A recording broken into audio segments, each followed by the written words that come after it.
لله نحمده ونستعينه ونستغفره ونعوذ بالله من شرور أنفسنا ومن سيئات أعمالنا من يهده الله فلا مضل له ومن يضلل فلا هادي له وأشهد أن لا إله إلا الله وحده لا شريك له وأشهد أن محمدا عبده ورسوله يا أيها الذين آمنوا اتقوا الله حق تقاته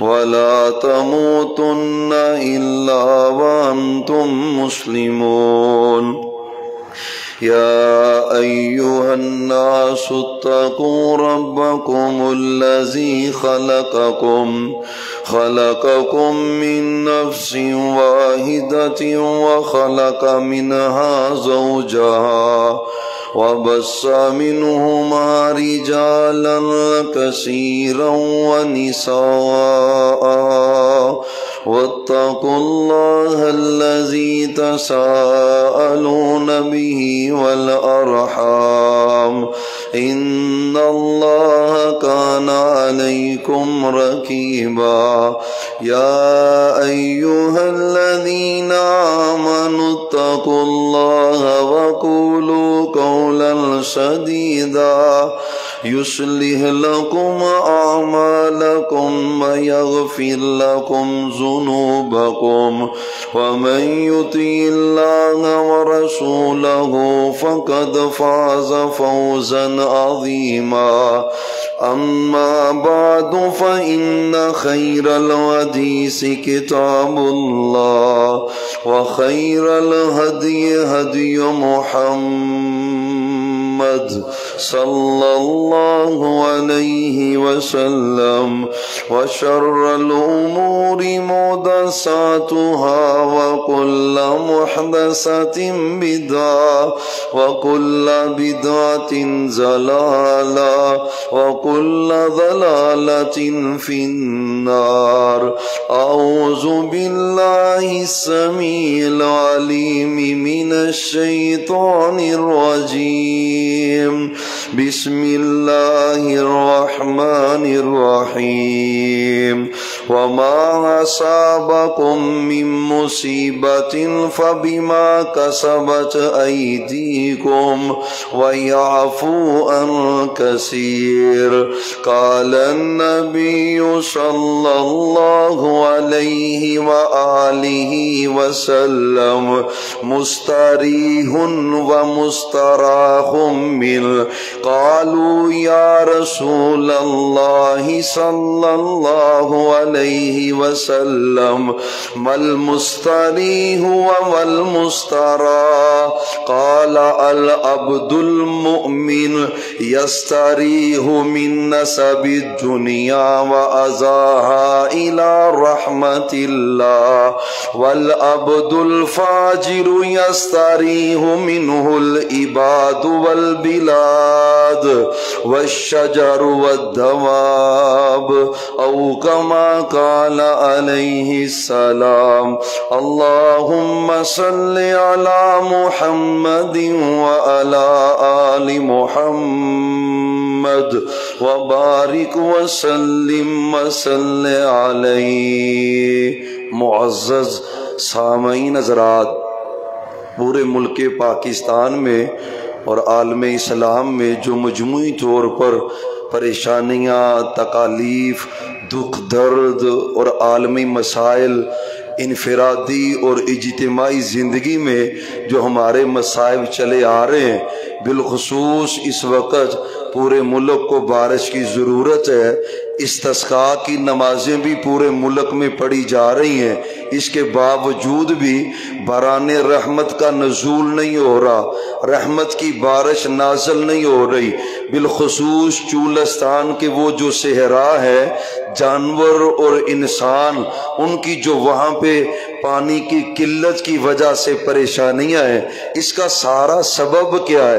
ہم جو یہاں پہ بیٹھے ہیں، چلو اگر پانی کے مسائل نہیں ہیں تو بیماریاں، پریشانیاں، گھروں کی تکلیفیں، اولاد کے مسائل، کاروبار کی ٹینشنیں، گویا ہر بندہ کسی نہ کسی غم میں، ہم میں، پریشانی اور درد میں مبتلا ہے۔ یقین جانیے ان تمام مسائل کا سبب صرف ایک ہے، وہ اللہ کی نافرمانی ہے۔ نافرمانیاں جب دنیا میں بڑھ جاتی ہیں پھر اللہ کی پکڑ آسمانوں سے نازل ہو جاتی ہے۔ یاد رکھنا، حدیث میں آتا ہے پاؤں میں کانٹا بھی اگر چبھ جائے تو وہ انسان کی کسی کوتاہی کے سبب سے ہی پاؤں میں کانٹا چبھتا ہے۔ صرف مومن بندہ، اس کے دل میں یہ خیال آنا چاہیے جب کوئی نقصان ہو کاروبار کا، جب کوئی پریشانی آپ کو محسوس ہو، یقین جانیں اپنی زندگی کے اعمال دیکھیں، کہیں زندگی کے کسی موڑ پر اللہ رسول کی نافرمانی کا ارتکاب ہوا ہے جس کے سبب سے یہ وبال، یہ پریشانی اور غم مجھے پہنچا ہے۔ ہمارے اندر اور اسلاف کے اندر، صحابہ کرام، تابعین، تبع تابعین، محدثین، ان میں اور ہم میں یہی فرق ہے۔ اگر ان کو کوئی تکلیف پہنچتی تو وہ اپنی زندگی کے اعمال دیکھتے تھے، کہیں زندگی میں کوئی غلطی تو نہیں ہوئی جس کے سبب سے مجھے اس پریشانی کا سامنا کرنا پڑا ہے۔ امام سفیان ثوری رحمت اللہ علیہ کہتے ہیں ان کا تجارتی نقصان ہوا، لوگ تعزیت کے لیے آئے، امام صاحب کہتے بھی میں تو اس بات کی وجہ سے پریشان ہوں، کوئی غلطی مجھ سے سرزد ہوئی ہے جس کے سبب سے میرا یہ اتنا نقصان ہوا ہے۔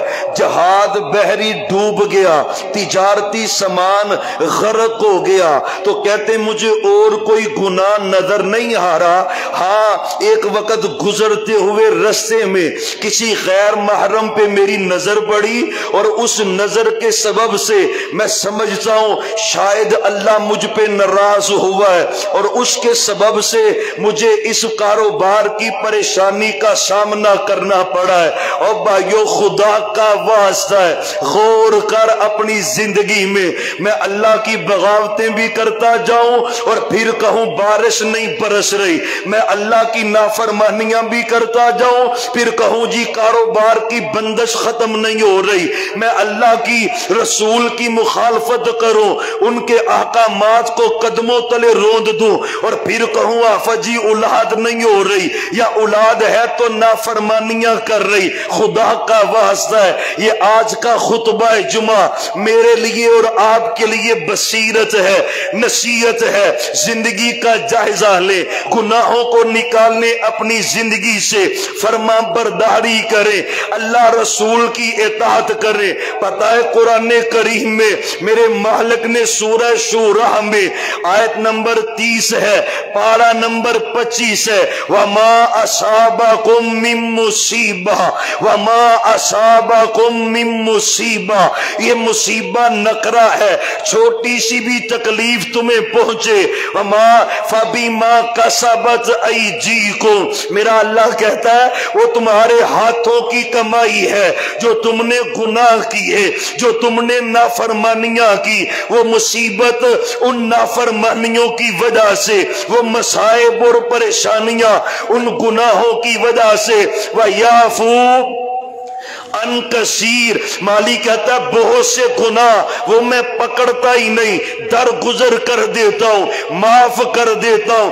سارے گناہ اللہ نہیں پکڑتا، لیکن جب معاشرہ گناہوں میں بڑھ جاتا ہے، اجتماعی گناہ بڑھ جاتے، اجتماعی نافرمانیاں بڑھ جاتی، پھر مالک کی پکڑ ہوتی، ہر گناہ پہ پکڑ نہیں کرتا۔ میں اور آپ جائزہ لیں کتنے گناہ کر جاتے، مالک کی پکڑ پکڑ نہیں آتی، اللہ تعالیٰ پکڑ نہیں کرتا۔ اور قرآن کے ایک اور مقام پر وَلَوْ يُؤَاخِذُ اللَّهُ النَّاسَ بِظُلْمِهِمْ مَا تَرَكَ عَلَيْهَا مِنْ دَابَّةٍ، اگر زمین پر میرا اللہ کہتا ہے ہر ظلم کی میں پکڑ کرتا، ہر گناہ پر بندوں کو سزا دیتا، ہر گناہ کی پکڑ ہوتی، ہر گناہ پہ سزا آتی، مَا تَرَكَ عَلَيْهَا مِنْ دَابَّةٍ، زمین پہ ایک بھی جانور زندہ نہ رہتا، رب عذاب نازل کرتا لیکن وہ بڑا درگزر کرتا ہے۔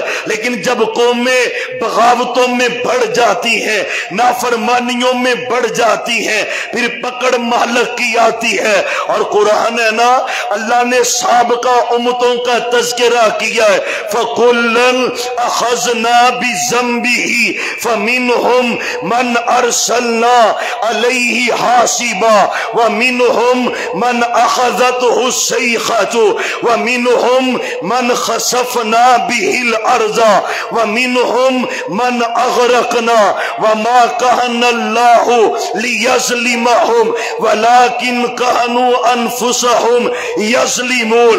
رب کہتا محبوب آپ سے پہلے جتنی قومیں آئیں، ہم پڑھ رہے ہیں نا اس وقت قرآن پڑھ رہے، ہم سے پہلے جتنے عذاب آئے، کہیں سونامی آیا، کہیں اللہ نے زمین کو پھاڑ کر بستیوں کو دنسا کے رکھ دیا، کہیں سمندروں کی موجوں سے اللہ نے قوموں کو ہلاک کر دیا، کہیں اللہ نے طوفان بھیجے، آندیاں بھیجی، قومیں غرق کر دی، بندر اور سور بن گئے۔ رب کہتا ذرا سوچو تو صحیح، فَكُلًّا أَخَذْنَا بِذَنبِهِ، جتنے بھی عذاب آئے، جتنی بھی قومیں ہلاک ہوئی، ہر ایک کی ہلاکت بِذَنبِهِ، اس کے گناہ کی وجہ سے ہوئی۔ تمام قومیں برباد ہوئی، قوم نوح کو غرق کیا گیا، سبب ان کے گناہ سے۔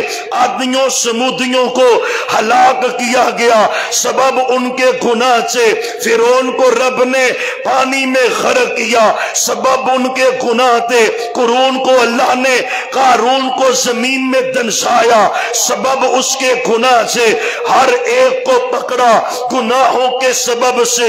وَمَا كَانَ اللَّهُ لِيَظْلِمَهُمْ، اللہ کسی پہ ظلم نہیں کرتا۔ مطلب کیا ہے؟ اگر کوئی زمین میں دنسا، اگر کوئی غرق ہوا، اگر کوئی کڑک سے مرا، اگر کوئی چیخ سے مرا، اگر کوئی طوفانوں سے مرا، اللہ نے ظلم نہیں کیا۔ اللہ کہتے ہیں انہوں نے اپنی جانوں پہ خود ظلم کیا ہے، بغاوتیں کر کے، نافرمانیاں کر کے، رب کی تکذیب کر کے، شرک و بدعت کر کے، نافرمانیوں کے انبار لگا کے، خدا کا واسطہ ہے اپنی لائف سے غلطیاں دور کر، گناہوں کو دور کر، بندشیں رب ختم کر دیتا ہے، آزمائشیں رب ختم کر دیتا ہے، رزق کی بندش اللہ ختم کر دیتا ہے۔ اور بندشیں گناہوں کے سبب سے ہوتی۔ تیرے دماغ میں یہ مسئلہ ہے حافظ جی کسے کر چڑھے،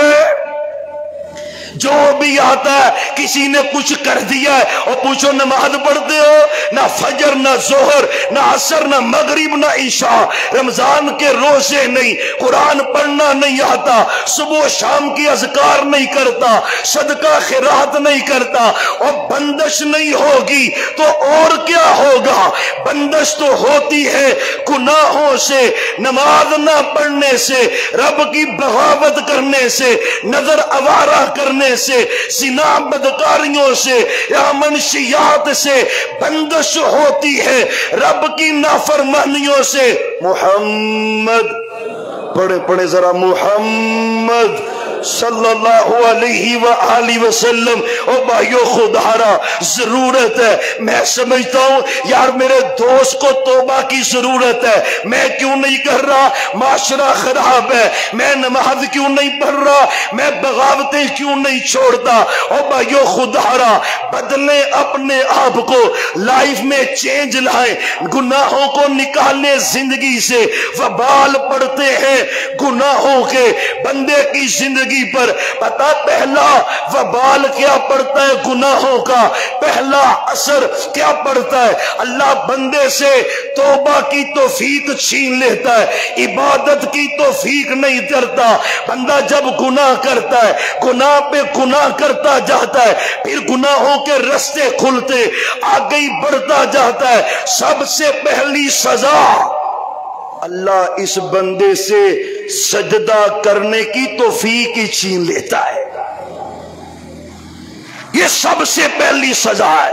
تو کوئی بہادری نہیں کر رہا کہ تو نماز نہ پڑھے، مالک نے تجھے تیرے اوپر پھٹکار ایسی ڈالی ہے، گناہوں کے سبب سے اللہ نے سجدہ کرنے کی توفیق تو اسے چھین لی ہے، گناہوں کے سبب سے۔ اصول ہے گناہ کرنے سے بندہ مزید گناہ کرتا ہے، اور نیکیاں کرنے سے نیکیوں کی توفیق ملتی ہے۔ یقین جانیں یہ پہلا وبال بندے پہ پڑتا ہے، نمازیں چھوڑتا ہے، نہیں پڑھتا، قرآن نہیں پڑھتا، ذکر نہیں کرتا، خرچ نہیں کرتا، کوئی تیری بہادری نہیں ہے، رب نے نیکی کی توفیق تجھ سے سلب کر لی ہے تیرے گناہوں کی وجہ سے۔ اور اللہ کی قسم ہے کائنات کی سب سے بڑی سزا کیا ہے کہ اللہ کسی بندے کو اپنے گھر آنے سے روک دے، اس سے بڑی سزا ہے ہی کوئی نہیں، کوئی سزا نہیں۔ کوئی کہے میں گناہ کرتا ہوں مجھ پہ تو کوئی وبال نہیں ہے، اللہ نے تجھے صدقے کی توفیق نہیں دی، یہ عذاب ہے تجھ پر، اللہ کا عذاب ہے۔ پہلا عذاب ہی یہ ہے، اللہ عبادت کی توفیق چھین لیتا ہے گناہ گار سے۔ محمد الرسول اللہ پڑھے ذرا صلی اللہ علیہ وآلہ وسلم۔ گناہوں سے اثرات کیا پڑتے لائف میں؟ اور بھائیو خدارا ایک حدیث سنے، پھر آپ کو حضرت عبداللہ بن عباس کا ایک قول سنانا چاہتا ہوں، خدارا زندگیوں کو بدلے۔ اور میرے تاجر بھائیو کاروبار سے جھوٹ نکالو، سود نکالو، دھوکہ نکالو، فراڈ نکالو، ہاں رشوت نکالو۔ کوئی ملازم ہے حلال کھا، رشوت چھوڑ، نافرمانیاں چھوڑ۔ کوئی بھی فرد ہے انفرادی اجتماعی زندگی میں گناہوں کو چھوڑے، آپ فرماتے ہوتا کیا ہے؟ ان العبد۔ اور پھر ایک اور گمان ہے، یار میں گناہ کر رہا ہوں، میرے گناہ کا کسی پہ کیا اثر؟ تجھے پتہ ہی نہیں تیری گناہ کے اثر تیری اولاد پہ پڑ رہے، تیرے گھر پہ پڑ رہے، تیرے وجود پہ پڑ رہے، درختوں پہ، چرند پرند پہ، کیڑیوں پہ، مچھلیوں پر تیرے گناہوں کے اثرات ہیں، وہ عذابوں میں مبتلا ہے تیرے گناہوں کی وجہ سے۔ کہتا ہے اثر کیا ہے؟ سورہ روم ہے، آیت نمبر 40 ہے، ظہر الفساد فی البر والبحر بما کسبت ایدی الناس۔ اور مچھلیاں پانی میں اذیت میں مبتلا ہے، انسان دنیا میں اذیت میں مبتلا ہے۔ اللہ کہتا ہے سبب کیا ہے؟ بما کسبت ایدی الناس۔ اور لوگوں تمہارے گناہ ہیں جن گناہوں نے معاشرے کو آلودہ کر دیا ہے، امن ختم ہے، فساد عام ہے، سبب گناہ ہے۔ اور سبب کیا ہے؟ ہم نے تو سیاست کی بینت چڑھ کے رمضان کے تقدس کو پامال نہیں کیا، اللہ کو ناراض نہیں کیا، رمضان میں تاک راتوں میں جشن منا کر اس کو غضبناک نہیں کیا۔ سبب کیا؟ گناہ ہے۔ گناہ نکال اپنی زندگی سے۔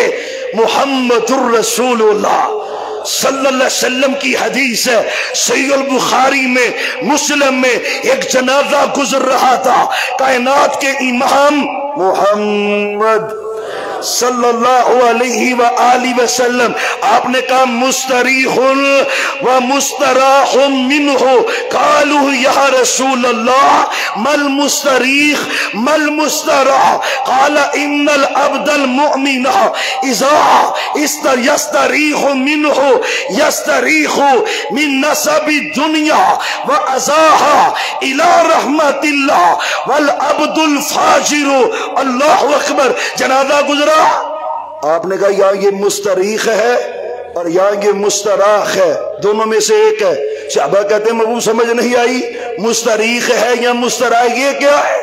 آپ فرماتے ہیں جب مومن بندہ فوت ہوتا ہے نا، نیک بندہ فوت ہوتا ہے، نمازی، روزے رکھنے والا، حلال کھانے والا، نیکی تقوی والا، پاکیزہ بندہ مومن فوت ہوتا ہے، وہ راحت پا جاتا ہے، دنیا کی تکلیفوں سے، پریشانیوں سے، ٹینشنوں سے راحت پا جاتا ہے، قبر میں رحمت ملتی ہے، جنت کا گھر بن جاتا ہے۔ یہ تو مومن ہے، مستریخ ہے، راحت پا گیا۔ مستراح ہے جس سے راحت پائی جائے، وہ کون ہے؟ ان العبد الفاجر، گناہ کار بندہ، مشرک بندہ، بے نمازی، زانی، شراب پینے والا، گالیاں بکنے والا، گانے سننے والا، رب رسول کی بغاوتیں کرنے والا، ہر میں جب مرتا ہے نا، اور سنو ہم کہتے ہیں گناہ میں کرتا ہوں، کسی پہ کیا اثر پڑتا ہے؟ حدیث ہے، میری بات نہیں ہے، کائنات کے امام محمد صلی اللہ علیہ وسلم نے فرمایا جب بد بندہ جاتا ہے، برا بندہ فوت ہوتا ہے، روح نکل جاتی ہے، یستریخ منہ عباد والبلاد والشجر والدواب، اور برا بندہ جاتا ہے، درخت کہتے ہیں اللہ تیرا شکر ہے گندا بندہ مر گیا، جانور کہتے ہیں اللہ تیرا شکر ہے گندا بندہ مر گیا، انسان کہتے ہیں اللہ تیرا شکر ہے گندا بندہ چلا گیا، شہر کہتے ہیں اللہ تیرا شکر ہے گندا بندہ چلا گیا۔ اور خدا کا واسطہ ہے، گناہ جب بندہ کرتا ہے اکیلا تو ڈسٹرب نہیں ہوتا، پورے پاکستان پر اور پوری دنیا پر بندے کے گناہوں کے اثرات پہنچتے ہیں۔ اب آپ مجھے بتائیں جس ملک میں اعلانیہ پوشیدہ بدکاریوں کا ارتکاب ہو، رحمت آئے گی؟ سود عام ہے، زنا عام ہے، جھوٹ عام ہے، فراڈ عام ہے، رشوت عام ہے، رحمت کیسے آئے گی؟ محمد الرسول اللہ، پھر پڑھے محمد، ایک ہی سبب ہے، خدا را بھائیو گناہوں کو ترک کر دیں، آج اللہ سے وعدہ کریں، اور غلطی ہونا کوئی بڑی بات نہیں ہے، غلطی ہونا بڑی بات نہیں ہے، انسان بھول جاتا ہے، غلطی کر جاتا ہے، غلطی ہو جاتی، پر غلطی ہو جائے فوراً سجدے میں گر جایا کر، مالک معاف کر دے، آئندہ نہیں کرتا، غلطی کر کے پھر غلطی کرتا ہے، پھر غلطی کرتا ہے، یہ پھر ابلیس کے طریقے پہ چل پڑتا ہے جو ابلیس کا طریقہ ہے۔ اور حضرت عبداللہ بن عباس ہیں رضی اللہ تعالیٰ عنہ کہتے ہیں جب بندہ گناہ کرتا ہے نا، پانچ سزائیں اللہ اس کو دیتا ہے، 5 سزائیں گناہوں کی، جھوٹ بولنے کی، حرام کھانے کی، زنا کرنے کی، آنکھوں کی آوارگی کی، ناجائز ظلم کرنے کی، لوگوں کے مالوں پہ قبضہ کرنے کی، قتل کرنے کی، گالیاں دینے کی، غیبت کرنے کی، کوئی بھی گناہ ہے 5 سزائیں ملتی۔ پہلی سزا کیا ہے؟ ان للسیئات سوادا فی الوجہ ہی، اللہ اس بندے کے چہرے کی رونق ہی ختم کر دیتا ہے، چہرہ بے نور ہو جاتا ہے، جدوں وے کو منہ تے 12 بجے نے، جب دیکھو اس کا میں چہرہ بے نور نظر آتا ہے، سبب کیا ہے؟ گناہ، چہرے کی رونق ختم، ترو تازگی رب رہنے نہیں دیتا، جو پاپی ہوتا ہے گناہ کرتا ہے۔ دوسرا پردہ کیا ہے؟ محمد الرسول اللہ صلی اللہ علیہ وسلم کی حدیث بھی ہے اور اسی کا ترجمہ ہے، وَمَظْلِمَةً فِي الْقَلْبِ، گناہ کرنے سے اللہ دل کو سیاہ کر دیتا ہے، دل کالا ہو جاتا ہے، پھر نمازیں پڑھنے کو دل نہیں کرتا، قرآن پڑھنے کو دل نہیں کرتا، ذکر کرنے کو دل نہیں کرتا، خرچ کرنے کو دل نہیں کرتا، اللہ کے گھر آنے کو دل نہیں کرتا، حج عمرہ کرنے کو دل نہیں کرتا، پھر اللہ دن کو سیاہ کر دیتا ہے۔ تیسری سزا کیا ہے؟ وَوَهْنًا فِي الْبَدَنِ، اللہ بندے کے بدن کو کمزور کر دیتا ہے۔ ظاہری طور پہ بڑا جسہ ہے لیکن اللہ بزدلی، کاہلی، سستی اس بدن میں داخل کر دیتا ہے۔ وہن کی بیماری بدن میں آتی ہے۔ جو بندہ گناہ گار ہوتا ہے، بدکاریاں نافرمانیاں کرتا ہے۔ چوتھے نمبر پر جس کی ٹینشن میں ہم مبتلا ہیں، وَنَقْصًا فِي الرِّزْقِ، اور ایک روایت میں ہے وَضِيقًا فِي الرِّزْقِ۔ مفسر قرآن سیدنا عبداللہ ابن عباس، آپ کے چچا زاہد بھائی ہیں، پاک پیغمبر نے قرآن کی تفسیر کی جوا دی ہے، وہ مفسر قرآن ہے، اور اسی آیت کی تفسیر میں وَمَا أَصَابَكُم مِّن مُّصِیبَةٍ حضرت عبداللہ بن عباس کی تفسیر ہے، اور وہ کہتے ہیں چوتھی سزا کیا ہے؟ اللہ بندے کے رزق کو تنگ کر دیتا ہے۔ دکان پہ بیٹھا ہے، مجرے دیکھ رہا ہے، ڈرامے دیکھ رہا ہے، فلمیں دیکھ رہا ہے، تو روزی کے اڈے پہ بیٹھ کے اس کی بغاوت کرے اور پھر شکوے کرے، حافظی رزق کسی نے بن چھڑیا ہے، تو نماز پڑھنے نہیں آیا، جھوٹ بول رہا ہے، قسم اٹھا کر یہ رزق میں بندش ہے، اور رزق میں بندش ہے، ہوتی ہے۔ کوئی کر سکتا، سارے نہیں بول رہے، کوئی کر سکتا، کوئی قبر شجر حجر والا کچھ نہیں کرتا۔ گناہوں کی بندش ہے تیرے رزق میں، تیرے معاملات میں، گناہ چھوڑ، وہ رحمتیں نازل کرے گا۔ رزق کی بندش کے لیے تعویذ کرواتا ہے، کبھی کچھ کرتا ہے، خدا را سب کام ترک کر اس کی فرما برداری کر، وہ رزق کے دروازے کھولے۔ اور پانچویں سزا کیا ہے؟ وَبُغْضَةً فِي قُلُوبِ الْخَلْقِ، اللہ پھر لوگوں کے دلوں میں اس کی نفرت ڈال دیتا ہے۔ لوگوں یہ بندے کہتے او چھڈو جی، او بے نمازی ہوتا ہے نا، چھڈو جی او دی کیڑی گل کردے ہو جی، بندہ ہی گل چے جی۔ یہ کیوں ہے؟ تیرے گناہوں کے سبب سے اللہ نے لوگوں کے دلوں میں تیری نفرت ڈالی ہے، گناہوں کے سبب سے۔ کیوں ہو رہا ہے؟ گناہوں کی وجہ سے۔ انشاءاللہ باتیں تو کریں، دلائل ختم نہ ہوں، اللہ ہمیں گناہ چھوڑنے کی توفیق دے دے، یقین جانے ضرورت اس کی ہے۔ بس اوقات نا، ایک روایت مسند احمد میں حضرت یعقوب علیہ السلام سے پوچھا فرشتے نے، آپ کو پتا ہے آپ پہ اتنی بڑی آزمائش کیوں آئی ہے؟ کہنے لگے کیسے آئی ہے؟ مجھے تو نہیں علم۔ فرمایا ایک دن نا آپ کھانا کھا رہے تھے دسترخوان پہ، آپ کے قریب ایک بندہ بیٹھا ہوا تھا جس کو بھوک لگی تھی، وہ آپ کے دسترخوان کی طرف دیکھ رہا تھا، آپ نے اس کو کھانا کھانے کی دعوت نہیں دی، اللہ کو آپ کا یہ عمل پسند نہیں آیا، اتنی بڑی آزمائش آ گئی، بیٹا جدا ہو گیا سالوں کے لیے۔ اور کہتے ہیں اس بات کے بعد جب یعقوب علیہ السلام اپنے دسترخوان پہ بیٹھتے، کوئی پاس ہوتا چاہے نہ ہوتا، بلند آواز سے کہتے او کسی نے کھانا کھانا ہے تو یعقوب کے دسترخوان پہ آ جاؤ۔